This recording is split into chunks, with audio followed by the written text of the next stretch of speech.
السلام علیکم۔ کہانی کا عنوان آئرہ کی وہ محبت جو جرم بن گئی۔ یہ کہانی کسی فلم کی نہیں، یہ کہانی کسی ڈرامے کی نہیں، یہ کہانی ایک ایسی محبت کی ہے جو صرف ایک طرف سچی تھی اور دوسری طرف صرف وقت گزارنے کا ذریعہ۔ یہ کہانی ہے آئرہ اور ارسلان کی۔ آئرہ ایک سادہ سی لڑکی تھی، نہ بہت زیادہ ہنسنے والی، نہ ہی ہر بات پر بولنے والی۔ اس کی آنکھوں میں ایک عجیب سا ٹھہراؤ تھا، جیسے اس نے زندگی کو جلدی سمجھ لیا ہو۔ وہ اپنے گھر کی ذمہ دار تھی، ماں باپ کی باتیں ماننے والی تھی، اور خواب اس کے بھی تھے، لیکن وہ خواب کسی شہزادے کے نہیں تھے، بس ایک سچے انسان کے تھے۔ اور پھر زندگی میں ارسلان آیا۔ ارسلان ایک پر اعتماد لڑکا تھا، باتیں بنانا جانتا تھا، الفاظ کو اس طرح موڑتا تھا کہ سامنے والا یقین کرنے لگے۔ وہ جانتا تھا کہاں مسکرانا ہے، کہاں خاموش رہنا ہے، اور کہاں جھوٹ کو سچ بنا کر پیش کرنا ہے۔ محبت کی شروعات ارسلان کی طرف سے ہی ہوئی تھی۔ پہلا میسج اس کا ہی آیا تھا، پہلی کال بھی اسی کی تھی۔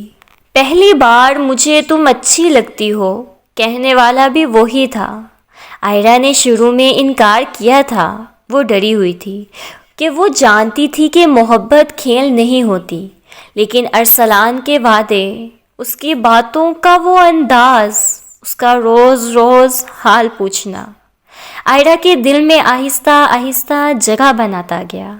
میں تم سے شادی کرنا چاہتا ہوں آئرہ، یہ جملہ ارسلان نے پہلے سال ہی کہہ دیا تھا، اور آئرہ یہ جملہ سن کر رو دی۔ وہ روئی اس لیے نہیں تھی کہ وہ کمزور تھی، وہ روئی اس لیے تھی کہ اس نے ارسلان پر یقین کر لیا تھا۔ یہی وہ لمحہ تھا جہاں سے محبت ایک طرفہ نہیں رہی، بلکہ ایک طرف سچی اور دوسری طرف جھوٹی ہو گئی۔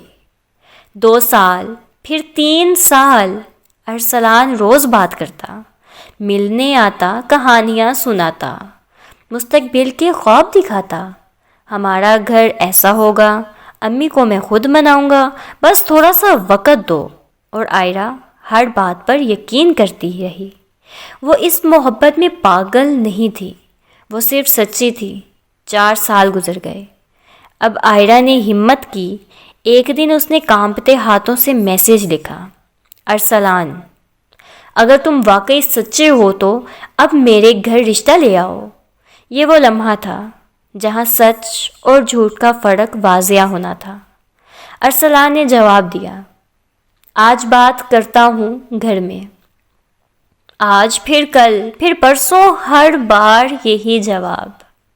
جب آئرہ نے دوسری بار کہا نا، تو ارسلان نے بہانہ بنایا، امی کی طبیعت ٹھیک نہیں ہے، ابو مان نہیں رہے، تھوڑا وقت دو۔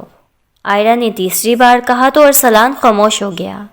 یہ خاموشی آئرہ کے دل کو چیرنے لگی۔ وہ ناراض ہو گئی، اس نے بات کرنا چھوڑ دی، یہ سوچ کر کہ شاید ارسلان کو اس کی کمی محسوس ہو، شاید اسے احساس ہو کہ وہ کوئی کھیل نہیں تھی۔ لیکن ارسلان کو کوئی فرق نہیں پڑا، نہ اس نے فون کیا، نہ اس نے منایا، نہ اسے کوئی فکر ہوئی۔ کچھ دن بعد آئرہ خود ہار گئی۔ اس نے خود میسج کیا، اور وہیں سے ارسلان کا اصل چہرہ سامنے آیا۔ وہ بدتمیزی کرنے لگا، تلخ لہجہ، زہر میں بجھی باتیں۔ آئرہ نے ایک دن لکھ دیا، تم نے مجھ سے جھوٹ بولا ہے نا، 4 سال کے وعدے سب جھوٹ تھے نا۔ یہ جملہ ارسلان کے انا پر لگ گیا۔ آئرہ نے سخت باتیں کی، جان بوجھ کر، تاکہ شاید اسے احساس ہو جائے، لیکن ارسلان احساس والا انسان نہیں تھا۔ وہ بدلہ لینے لگا، یہاں تک کہ وہ دن آ گیا، وہ دن جس نے محبت کو خون میں بدل دیا۔ وہ دن عام دنوں جیسا نہیں تھا۔ آسمان پر بادل نہیں تھے، مگر آئرہ کے دل پر اندھیرا چھایا ہوا تھا۔ وہ کئی راتوں سے سو نہیں پائی تھی۔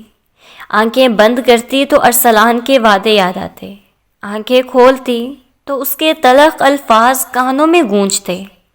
اس نے سوچ لیا تھا کہ اب بس، اب وہ خاموش رہے گی، نہ پیچھے جائے گی، نہ خود کو کمزور ثابت کرے گی۔ اسی دن وہ شام کے وقت اپنے گھر کے باہر چہل قدمی کے لیے نکلی۔ وہی گلی، وہی راستہ جہاں سے روز ارسلان گزرا کرتا تھا۔ آئرہ کو نہیں معلوم تھا کہ ارسلان اس دن اپنی انا، اپنے غصے اور اپنی ناکام مردانگی کے ساتھ وہاں موجود ہوگا۔ ارسلان کے دل میں محبت نہیں تھی، اس کے دل میں صرف بدلہ تھا۔ اسے یہ برداشت نہیں ہو رہا تھا کہ آئرہ نے اس پر سوال کیسے اٹھایا، کہ آئرہ نے اسے جھوٹا کہا، کہ آئرہ نے اس کے غرور کو چوٹ پہنچائی۔ اچانک ایک آواز گونجی، وقت رک گیا۔ آئرہ کے جسم میں ایک تیز درد کی لہر دوڑی، وہ زمین پر گر گئی۔ لوگ چیخنے لگے، گلی میں شور مچ گیا، اور ارسلان وہ بھاگنے ہی والا تھا کہ اس کی نظر آئرہ کے چہرے پر پڑی۔ آئرہ کی آنکھیں کھلی تھیں، وہ سانس لے رہی تھی، مگر سانسیں ٹوٹ رہی تھیں۔ وہ جان چکی تھی کہ اب وقت کم ہے۔ اس نے کانپتی آواز میں کہا، ارسلان۔ یہ نام اس کے لیے محبت تھا، مگر ارسلان کے لیے اب سزا بن چکا تھا۔ ارسلان وہیں ٹھہر گیا۔ وہ واپس آیا، اسے لگا شاید وہ مر چکی ہے، مگر نہیں، آئرہ زندہ تھی اور اسے پہچان چکی تھی۔ آئرہ نے پوری طاقت جمع کر کے آواز دی، کسی کو بلاؤ، مجھے درد ہو رہا ہے۔ یہ سن کر ارسلان کی بہن جو قریب ہی کھڑی تھی، دھوڑتی آئی۔ وہ پہچان گئی کہ آئرہ کس کو آواز دے رہی ہے۔ لوگ جمع ہو گئے، ارسلان کا نام لیا گیا، اسے پکڑ لیا گیا، آئرہ کو اٹھایا گیا، خون سے تر لباس، پیلا پڑتا چہرہ اور آنکھوں میں ایک عجیب سا سکون۔ وہ جانتی تھی کہ اب اسے کچھ کہنا ہے۔ اس نے ارسلان کی طرف دیکھا اور آہستہ آہستہ کہا، میں نے تم سے محبت کی تھی نا، گناہ نہیں۔ لوگ خاموش ہو گئے۔ اگر تم نے مجھ سے کبھی سچ کہا ہوتا تو آج یہ دن نہ دیکھنا پڑتا۔ آئرہ کی سانسیں رکنے لگیں۔ میں نے تمہیں بد دعائیں نہیں دیں، مگر یاد رکھنا، تم اپنی پوری زندگی خود سے نہیں بھاگ سکو گے۔ اس نے آخری بار آنکھیں بند کی اور کہا، اللہ گواہ ہے، میں سچی تھی۔ اور پھر آئرہ خاموش ہو گئی، ہمیشہ کے لیے۔ ارسلان چیخا، رویا، زمین پر گر پڑا، مگر اب کوئی فائدہ نہیں تھا۔ عدالت نے فیصلہ سنایا۔